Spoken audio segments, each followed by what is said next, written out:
When you discover that love can bloom in the cruelest of circumstances, it changes everything you thought you knew about fate. That's how Layla's story begins. The day her parents sign the contract is the day she stops believing in mercy. She'd been their disappointment since the doctors delivered their verdict 3 years ago. Polycystic ovaries, they'd said clinically, as if those words didn't shatter her entire future. In her traditional community, a woman who couldn't bear children was a woman without purpose. Her husband had divorced her within months, citing his family's need for heirs. Her parents had taken her back, but their resentment grew with each passing day. Another mouth to feed with no bride price to show for it. But shame was a strange teacher, as it turned out, because when you've been stripped of everything, you learn that survival requires surrendering even your dignity. Chapter 1. The American businessman's voice carried through their small apartment, sharp with the confidence of someone accustomed to getting what he wanted. "I need someone presentable," he explained to Layla's father, not bothering to lower his voice, though she stood just in the next room. "My client is particular, traditional. He's requested entertainment for his private gathering, someone to serve, to be ornamental. Your daughter fits the requirements." Layla pressed herself against the wall, her heart sinking with each word. She knew what this was. Her father had been making inquiries, looking for any way to monetize his burdensome daughter, and now he'd found one. "She's well educated," her father said eagerly. "Speaks 3 languages. She was raised with manners, trained in hospitality."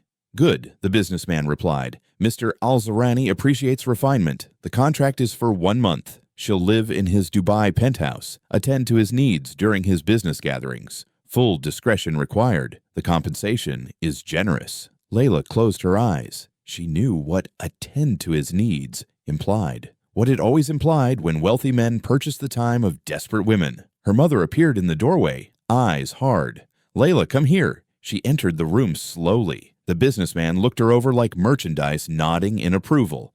"She'll do. I'll have the paperwork drawn up." "There's something you should know," her father said, and Layla's stomach dropped. "My daughter is barren. If your client expects—" "Mr. Al-Zarani has 3 children from his late wife," the businessman interrupted. "He's not looking for a broodmare. He needs someone elegant and obedient for appearances. Nothing more." The lie sat heavy in the room. They all knew what nothing more really meant. That night, Layla lay awake in her childhood bed, staring at the ceiling. In the morning, she would fly to Dubai. She would become the property of a man she'd never met, all because her body had failed at the one thing her culture valued. The contract her father signed would pay off their debts and give them enough to live comfortably for 2 years. A daughter's worth, measured and sold. She didn't cry. She'd learned long ago that tears changed nothing. Chapter 2. The Dubai skyline glittered like a mirage as the car wound through the city. Layla sat in the back seat, her abaya pressed and perfect, her hijab pinned precisely in place. If she was to be ornamental, she would at least maintain her dignity. The penthouse occupied the entire top floor. When the elevator doors opened, Layla stepped into a space that defied her imagination. Floor-to-ceiling windows overlooked the Persian Gulf. White marble floors gleamed beneath her feet. But it was the library that made her breath catch. One entire wall was lined with books, thousands of them in Arabic, English, French. An older woman in a professional suit approached. "I am Fatima, Mr. Al-Zarani's household manager. Come, I'll show you to your quarters." Her room was larger than her family's entire apartment. That evening, Layla dressed in a midnight blue abaya embroidered with silver thread. The dinner was held in a private dining room with a view of the Burj Khalifa. 8 men in expensive suits discussed oil contracts and real estate ventures. Layla moved through the space like a shadow, refilling glasses, offering trays of dates and Arabic coffee, keeping her eyes downcast. "Your hospitality is impeccable as always, Rashid," one guest remarked. Then a presence filled the doorway, and the room's energy shifted instantly. "Gentlemen, forgive my tardiness." The voice was deep, cultured, with the refined accent of someone educated in London but raised in the Gulf. Layla kept her gaze fixed on the tray she held, but she felt him enter the room. "Our discussion can wait," another guest said smoothly. "We were just admiring your new addition." "Indeed," Mr. Al-Zarani replied. "She comes highly recommended. Footsteps approached. Polished shoes entered her line of vision. Then a hand, elegant with long fingers, reached out and tilted her chin up. Layla's breath caught. Rashid Al-Zarani was nothing like she'd imagined. She'd pictured someone older, perhaps cruel-faced. Instead, she found herself looking into eyes the color of strong coffee, set in a face that belonged in classical poetry. High cheekbones, a straight nose, lips that curved with natural authority. "What is your name?" he asked. "Layla Saidi," she whispered. "Layla," he repeated. "Beautiful name for a beautiful woman." The dinner continued for hours. When the guests finally departed, past midnight, she began clearing dishes. "Leave it," Mr. Al-Zarani's voice came from behind her. "The staff will handle it in the morning." She turned, keeping her eyes respectfully lowered. "Look at me, Layla." She obeyed. He'd removed his suit jacket, loosened his tie. "Do you know why you're here?" he asked. "To serve you, Sayyidi." "And that doesn't trouble you?" "Being sold by your family like merchandise." The question caught her off guard. She'd expected cruelty or indifference, not this quiet observation. "My family needed the money," she said carefully. "I am fulfilling my duty." He moved to the windows, hands clasped behind his back. "I collect rare things, Layla. Beautiful things that others have failed to appreciate. Your father mentioned you speak 3 languages, that you were educated." "Yes, Sayyidi." "Then tomorrow you will join me for breakfast, not as a servant, but as a guest. I wish to know if the investment I made in you was worthwhile." He left without waiting for her response, leaving Layla alone with her confusion and the first stirring of something she didn't dare name. Chapter 3. Morning light flooded Layla's room. Fatima arrived with a selection of clothes, elegant but more casual than the previous night's formal attire. The terrace overlooked the Persian Gulf. A table had been set with fresh fruit, Arabic pastries, labneh, olives, and fresh bread. The scent of cardamom coffee filled the air. Rashid Al-Zarani stood by the railing, phone to his ear. When he saw her, he concluded the call abruptly. "Layla, please sit." He poured her coffee, added precisely the amount of sugar she preferred, though she'd never told him.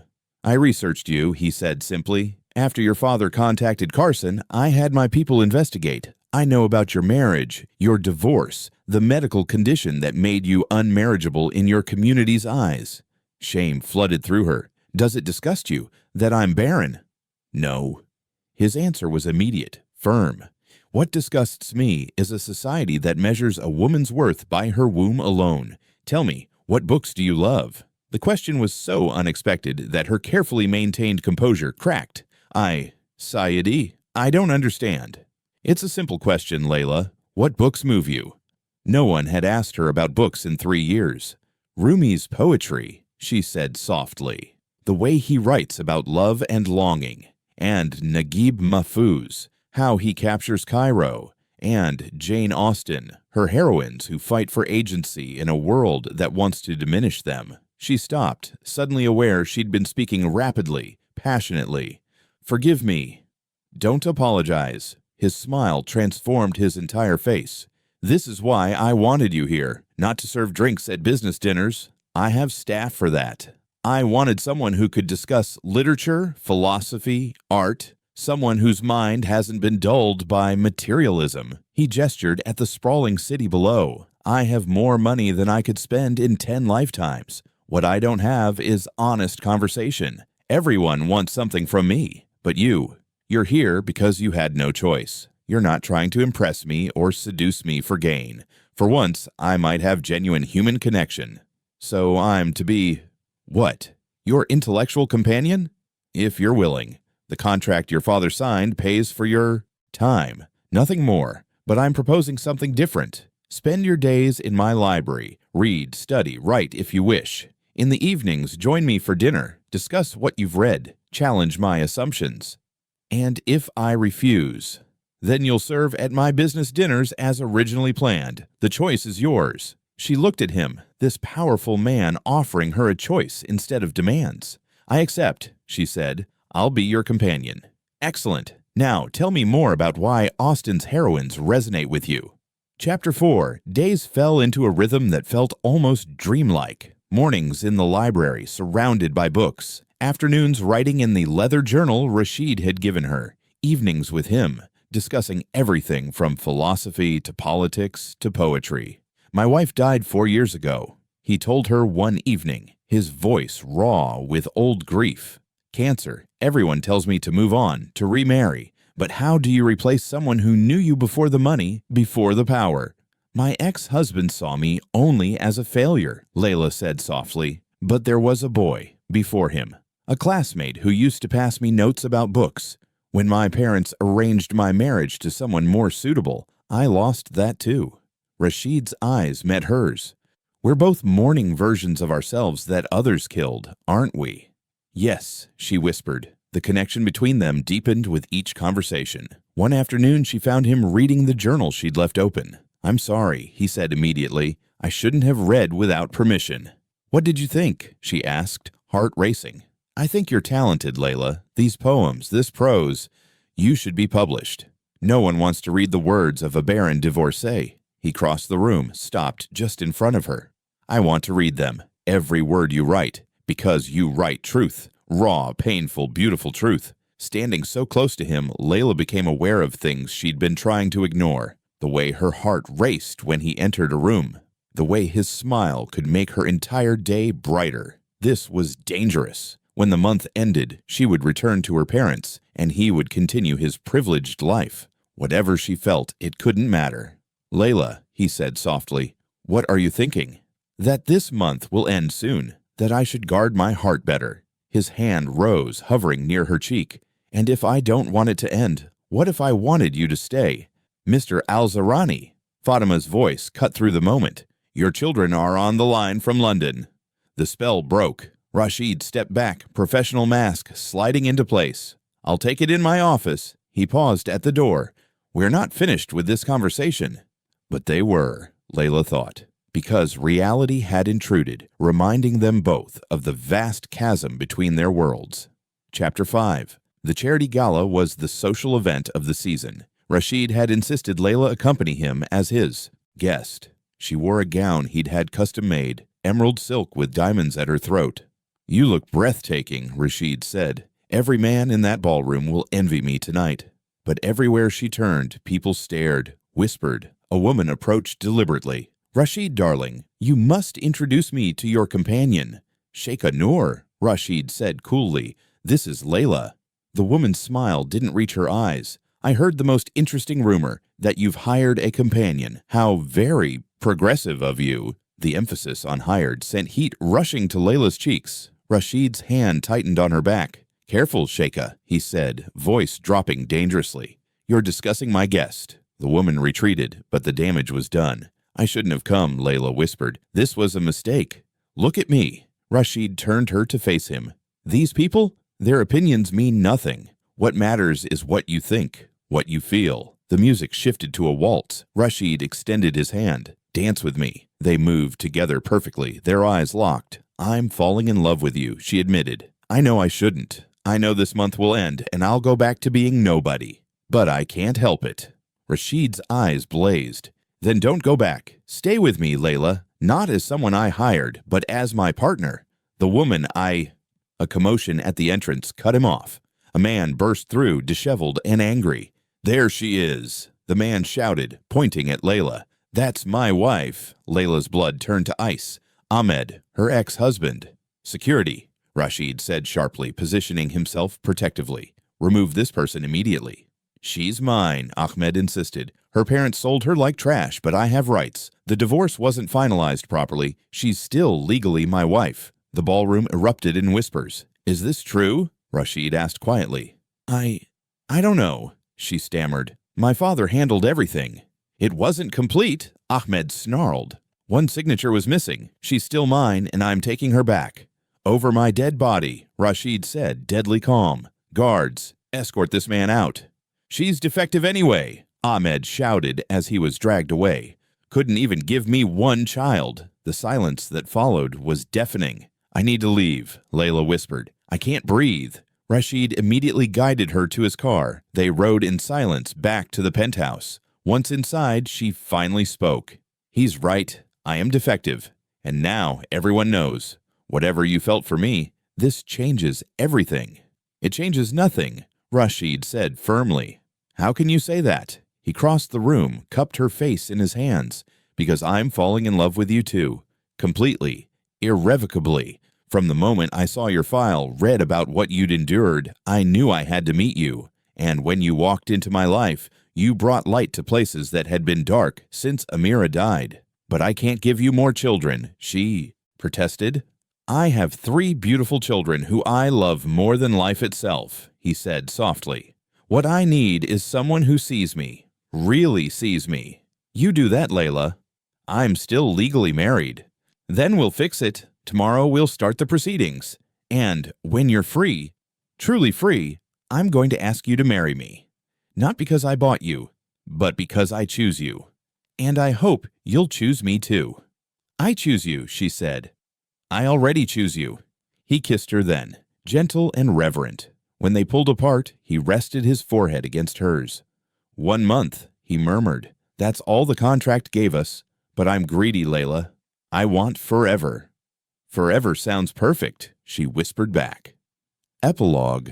6 months later, Layla stood in the library that was now hers too. Her books lined the shelves alongside Rashid's. Her writing desk sat by the window, manuscript pages covering its surface. The divorce had been finalized within weeks once Rashid's lawyers got involved. She wore his ring now, a simple band of gold inscribed with a verse from Rumi. The wound is the place where the light enters you. Still working? Rashid asked, entering with 2 cups of coffee. Just finishing the final chapter, she replied. My editor wants it by Friday. Her novel had already generated significant interest from publishers. Not that she needed the money now, but the validation, the proof that her words had value. That meant everything. How does it end? Rashid asked, with the heroine realizing that being broken open allowed her to be filled with something stronger, that her wounds weren't weaknesses, but doorways to becoming who she was meant to be. He kissed her temple. I like that ending. From the terrace came the sounds of children laughing. Rashid's 3 children had flown in from London for the summer, and they'd taken to Layla immediately. Thank you, she said suddenly. For what? For seeing past what everyone else saw, for recognizing that infertility doesn't define a woman's worth. Rashid turned her to face him. Layla, I didn't save you.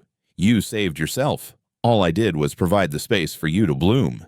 We saved each other, she corrected, 2 broken people who found wholeness together. Now that, he said, kissing her softly, is the perfect ending. And for the first time in her life, Layla believed in happy endings, not the fairy tale kind that required magic, but the real kind, built on choice and courage, and the revolutionary act of seeing someone's worth when the world insists they have none. She had been sold because of her infertility, but she had been chosen because of her humanity. And in the end, that made all the difference.